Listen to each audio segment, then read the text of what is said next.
Hello दोस्तों, हमारा आज का वीडियो है एवरेज और mean value of AC over and half cycle.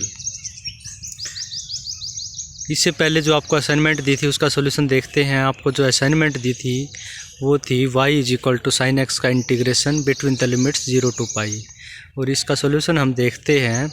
इसका जो सॉल्यूशन आएगा वो साइन का जो इंटीग्रेशन है वो माइनस कोस एक्स, और जब लिमिट हम पुट करते हैं 0 to पाई तो ये हमारा बन जाता है -1 और एक माइनस आगे है दैट इज़ 2।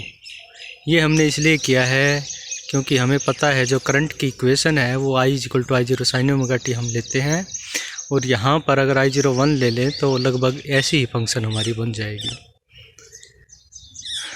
दूसरा इसका एक यूज़ ये है, अगर हमें इंटीग्रेशन का पता है तो इंटीग्रेशन इसका मतलब ये है कि हम एरिया अंडर द कर्व भी निकाल सकते हैं। हम पहले इसका ग्राफ देख लेते हैं। इसका ग्राफ कैसा आएगा। I equal to I0 sine omega t from 0 to pi.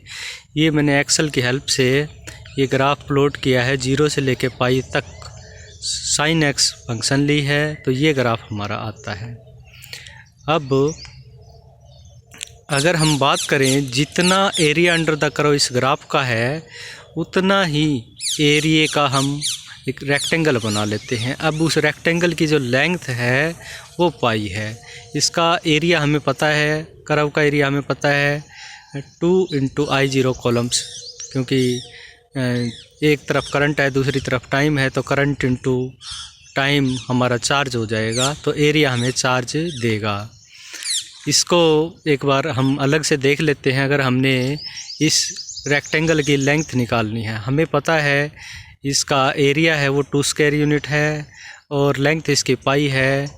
Breath हम इसकी निकालना चाहते हैं तो सिंपल है, ब्रेथ इसकी आ जाएगी हमारे पास 2/पाई यूनिट्स। दैट इज़ जब हम इसकी कैलकुलेशन करते हैं तो 0.636 ये वैल्यू आती है।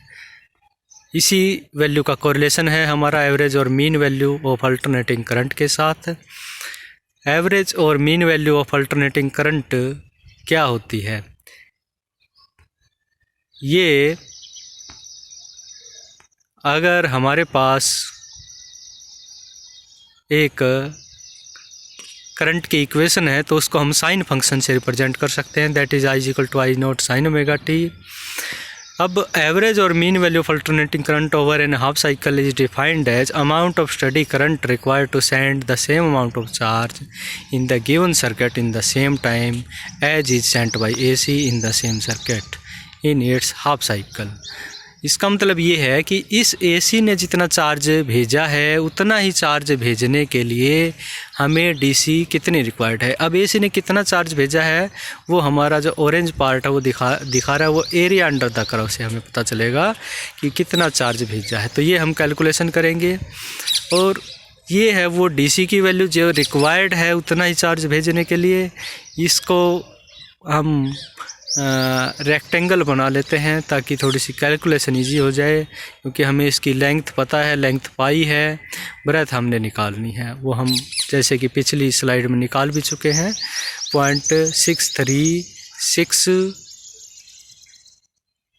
आती है। अब ये टॉपिक हम डिस्कस करते हैं। As instantaneous value of AC at any time t is given by, हमें पता है I equal to I0 sine omega t. अब यहाँ से अगर हम, क्योंकि हमें पता है dq is equal to I/dt, तो इस करंट के इक्वेशन से dq निकाल लेंगे। dq हमारा हो जाएगा I0 sine omega T into dt। तो charge Saint by AC in half cycle is given by, वो तो जो dq है वो स्मॉल अमाउंट ऑफ चार्ज है। पूरा चार्ज निकालने के लिए हम इसी इक्वेशन का इंटीग्रेशन कर देंगे बिटवीन द लिमिट्स 0 to पाई।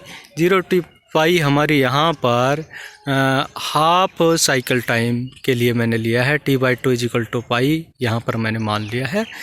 तो ऑन सिंप्लीफाइंग दिस इक्वेशन, इस इक्वेशन को हम सिंप्लीफाई करते हैं तो हमें पता है कि इसका इंटीग्रेशन साइन ओमेगा टी का इंटीग्रेशन है वो 2 आएगा, लिमिट्स 0 to पाई रखते हैं, और क्योंकि ओमेगा टी है तो डिवाइडेड बाई ओमेगा भी आ जाएगा, तो ये हमारा चार्ज आ जाता है। अब इसी चार्ज को भेजने के लिए मान लेते हैं हमने IDC be the required DC current. IDC जो है वो रिक्वायर्ड करंट है जो सेम अमाउंट ऑफ चार्ज भेजने के लिए है। अब टाइम हमारे पास है सेम टाइम, हाफ साइकिल का टाइम, तो करंट की और चार्ज की मल्टीप्लाई करेंगे तो करंट की और टाइम की मल्टीप्लाई करेंगे तो हमारे पास चार्ज निकल जाएगा IDC into T/2 equal to charge. इन दोनों इक्वेशन को कंपेयर करते हैं, जो चार्ज DC ने भेजा और जो चार्ज AC ने भेजा, तो इन दोनों को कंपेयर करने पर, इन दोनों येलो इक्वेशन को कंपेयर करने पर हमें मिल जाएगा IDC is equal to 2I0 by pi, that is 0.636 I0। This is average value of AC over the half cycle, और इसकी जो वैल्यू आती है 63.6% ऑफ द पीक वैल्यू। अब जो charge Saint by AC in full cycle में AC कितना charge भेजेगा, जितना पॉजिटिव हाफ साइकिल में भेजेगा उतना ही नेगेटिव हाफ साइकिल में भेजेगा, तो टोटल चार्ज सेंट हमारा हो जाएगा 0, क्योंकि एक डायरेक्शन में जो चार्ज भेजेगा, जब नेगेटिव हाफ साइकिल आएगा तो वो चार्ज भेजेगा वो अपोजिट डायरेक्शन हो जाएगी, तो total charge sent will be 0। Therefore जो वैल्यू है फुल साइकिल के लिए वो हमारी 0 आ जाती है। एवरेज वैल्यू फुल साइकिल के लिए वो 0 आ जाती है। Thank you for watching.